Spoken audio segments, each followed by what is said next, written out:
वर्षा बंगल्यासमोर एकाचा आत्मदहनाचा प्रयत्न तर अंगावर पेट्रोल ओतून पेटवून घेण्याचा प्रयत्न करण्यात आलाय। पोलिसांनी रोखल्यानं अनर्थ टळलाय। वर्षा बंगल्यासमोर एका व्यक्तीने आत्मदहनाचा प्रयत्न केला, अंगावर पेट्रोल ओतून पेटवून घेण्याचा प्रयत्न केलाय। पोलिसांनी रोखल्यानं अनर्थ टळलाय। या प्रकरणी मलबार हिल पोलिसांनी अजित मेदगी नावाच्या व्यक्तीला ताब्यात घेत त्याच्यावर गुन्हा दाखल केलाय।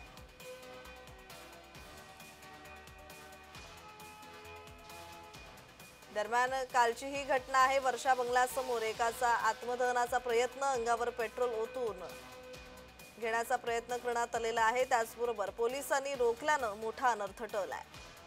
आणि या संदर्भात अधिकची माहिती देत आहेत आमचे प्रतिनिधी पंकज दळवी। पंकज, ही घटना कालची आहे, पण वर्षा बंगल्याबाहेर खरं तर या तरुणानं आत्मदहनाचा प्रयत्न केलेला आहे। सध्या हा तरुण पोलिसांच्या ताब्यात आहे, त्याच्यावर गुन्हा दाखल करण्यात आलेला आहे। मात्र यामागचं कारण काय आहे?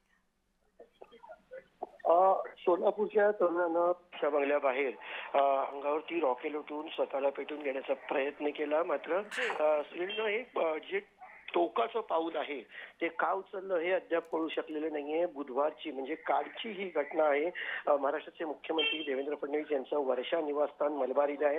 त्या तरुणाला मलबारी पोलिसांनी ताब्यात घेतलंय, त्याची चौकशी जी केली जाते। मात्र का त्यांनी असं उचललं पाऊल या बाबतीतलं माहिती समोर आलेली नाहीये। मात्र निश्चितच महाराष्ट्राच्या ग्रामीण भागातून येतो, शेतकऱ्यांसंदर्भातले काही प्रश्न असू शकतात किंवा काही सरकारी अडलेलं काम असू शकतं, त्यामुळे अशा पद्धतीची पाऊल उचलले गेलेलं असू शकतं। वर्षा बंगला हा अतिशय उच्च सुरक्षा व्यवस्था किंवा ज्याला आपण म्हणू शकतो हाय पॉवर सिक्युरिटी ही तिथे असते। वर्षा बंगल्याच्या आसपास लोकांना थांबूही दिलं जात नाही। मात्र अशातच त्यांनी हा प्रयत्न केला, त्यामुळे निश्चित पोलीस यंत्रणेनं हे गांभीर्याने घेऊन त्याची चौकशी केली जाते। जी, धन्यवाद पंकज, तुम्ही दिलेल्या माहितीसाठी।